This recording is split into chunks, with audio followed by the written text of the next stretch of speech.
આજે આપણે ગુજરાતી સાહિત્યમાં અર્વાચીન યુગના પંડિત યુગના કવિ, વિવેચક અને નાટ્યકાર અરદેશર ફરામજી ખબરદાર વિશે જાણીશું.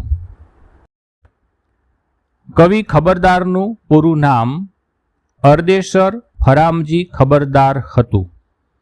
તેમનું ઉપનામ અદલ હતું. તેમનો જન્મ તારીખ 6/11/1881 રોજ થયો હતો. તેમનું જન્મસ્થળ દમણ હતું. તેમની મૂળ અટક હિંગવાડા, પછી પોસ્ટવાડા અને છેલ્લે ખબરદાર અટક તેમણે રાખી હતી. 5 વર્ષની વયે પિતાનું અવસાન થતાં માતા, દાદી અને પિતામહ દ્વારા તેમનો ઉછેર થયો હતો. અભ્યાસ: પ્રાથમિક શિક્ષણ દમણમાં પૂર્ણ કર્યા પછી તેમણે માધ્યમિક શિક્ષણ મુંબઈની ન્યૂ ભરડા હાઈસ્કૂલમાંથી લીધું. સંજોગોવશાત કોલેજમાં અભ્યાસની તકથી વંચિત રહ્યા પછી મદ્રાસ એટલે કે હાલનું ચેન્નાઈ ત્યાં મોટરસાયકલના સામાનનો ધંધો શરૂ કર્યો.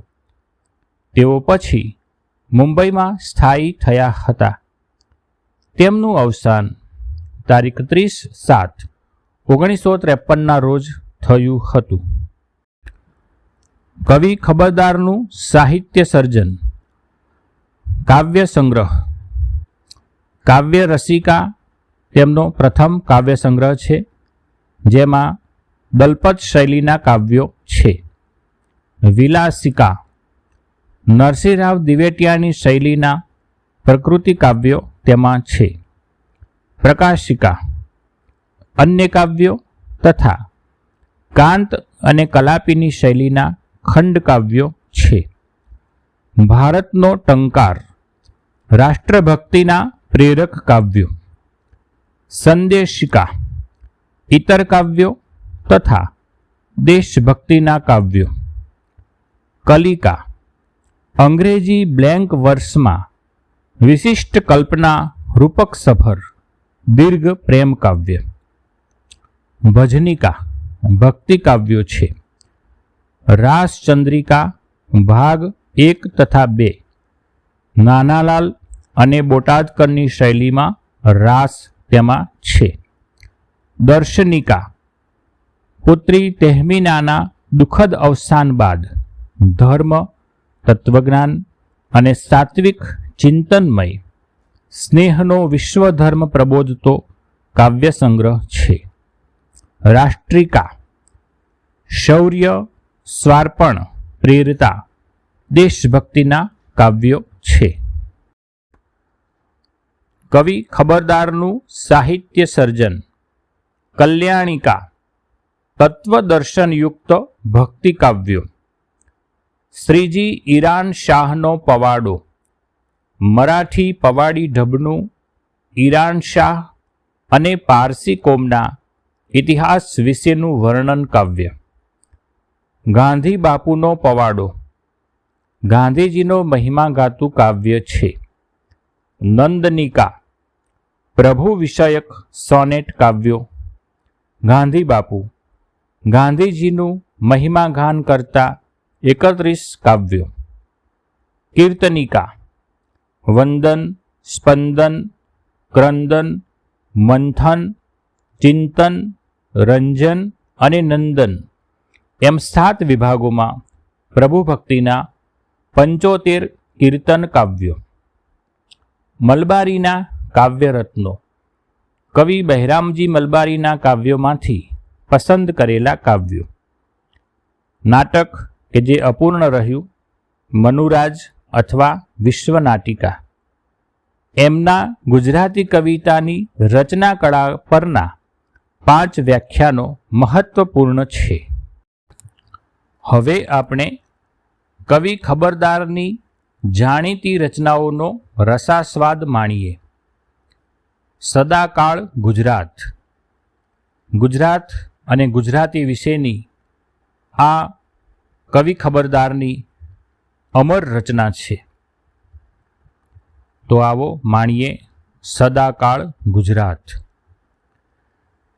જ્યાં જ્યાં વસે એક ગુજરાતી, ત્યાં ત્યાં સદાકાળ ગુજરાત. જ્યાં જ્યાં બોલાતી ગુજરાતી, ત્યાં ત્યાં ગુર્જરીની મહોલાત.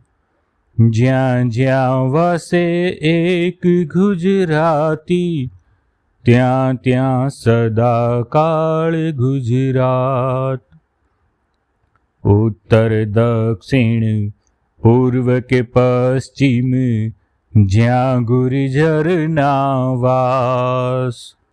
સૂર્ય તણાવ કિરણો દોડે, ત્યાં સૂર્ય તણો જ પ્રકાશ.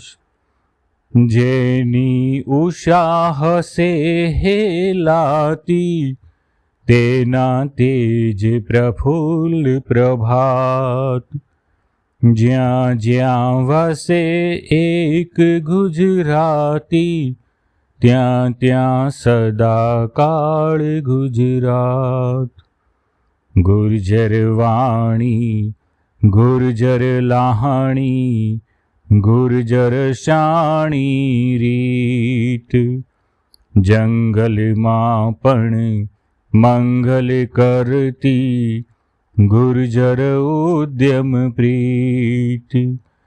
જેને ઉર ગુજરાત હુલાતી, તેને સુરવન તુલ્ય મીરાત. જ્યાં જ્યાં વસે એક ગુજરાતી, ત્યાં ત્યાં સદાકાળ ગુજરાત. ગુણવંતી ગુજરાત અમારી, ગુણવંતી ગુજરાત. નમીએ નમીએ માત અમારી, ગુણવંતી ગુજરાત.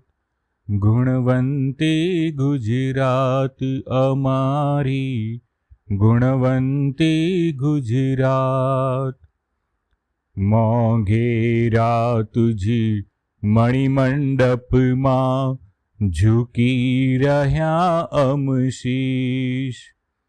માત મીઠી તુજી ચરણ પડીને, માગીએ શુભ આશીષ અમારી, ગુણવંતી ગુજરાત. મીઠી મનોહર વાડી આ તારી, નંદનવન શી અમોલ. રસ ફૂલડા વીણતા વીણતા, ત્યાં કરીએ નિત્ય કલ્લોલ અમારી, ગુણવંતી ગુજરાત. સંત મહંત અનંત વીરોની, વહાલી અમારી માત.